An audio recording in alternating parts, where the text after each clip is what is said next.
অপরা একাদশী। মহারাজ যুধিষ্ঠির শ্রীকৃষ্ণকে বললেন, হে কৃষ্ণ, জ্যৈষ্ঠ মাসে কৃষ্ণপক্ষিয়া একাদশী নাম কি এবং তার মাহাত্ম্য বা কী? আমি শুনতে ইচ্ছা করি।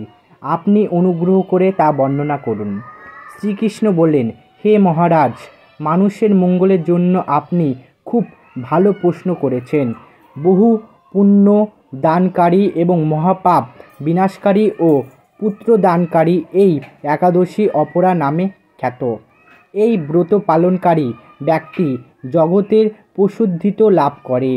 ব্রাহ্মণ হত্যা, গো হত্যা, পরনিন্দা, পরশ্রীগমন, মিথ্যা ভাষণ প্রভৃতি গুরুতর পাপ এই ব্রত পালন নষ্ট হয়ে যায়।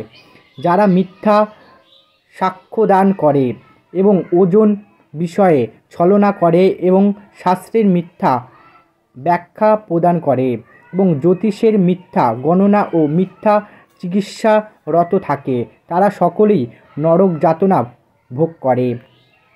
এই সমস্ত ব্যক্তিরাও যদি এই ব্রত পালন করে তবে তারা সমস্ত পাপ থেকে মুক্ত হয়। ক্ষত্রিয় যদি স্বর্গ ত্যাগ করে এবং যুদ্ধক্ষেত্র থেকে পালিয়ে যায় তবে সে ঘোরতর নরকগামী হয়, কিন্তু সেও এই ব্রত পালনে মুক্ত হয়ে স্বর্গগতি লাভ করে। মকর সংক্রান্তিতে সূর্য অবস্থান করলে মাঘ মাসে প্রজ্ঞীয় স্নানে সে সকল লাভ হয়।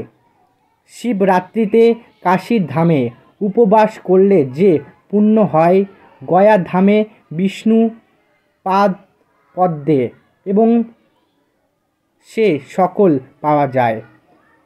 সিংহ রাশি এবং বৃহস্পতি অবস্থানে গৌতমী নদীতে স্নানে এবং কুম্ভে কেদারনাথ দর্শনে, বদরিকাশ্রম এবং যাত্রায় ও সেবায়, সূর্য গ্রহণে এবং কুরুক্ষেত্র স্নান, হাতি ঘোড়া স্বর্ণ দান এবং দক্ষিণা সহ যজ্ঞ স্থাপনে সেই ফল লাভ হয়।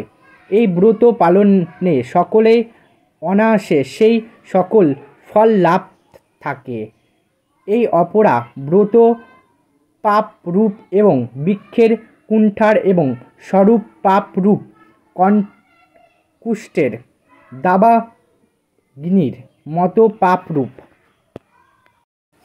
অন্ধকারে সূর্য দৃশ্য এবং পাপ হস্তির সিংহ স্বরূপ। এই ব্রত পালন না করে যে ব্যক্তি জীবন ধারণ করে এবং জলের মতো, তাদের জন্ম মৃত্যুই কেবল সার হয়। অপরা একাদশীতে উপবাস করে বিষ্ণু পূজা করলে সর্বপাপ মুক্ত হয়ে বিষ্ণু লোকে গতি হয়। এই ব্রত কথা পাঠ ও শ্রবণ করলে সহস্র গোদানের ফল লাভ হয় এবং ব্রহ্মা গুণ পুরাণে এই ব্রত মাহাত্ম্য বর্ণনা করা হয়েছে। তো এই পর্যন্তই। নতুন ভিডিওতে আবার তোমাদের স্বাগত জানাবো।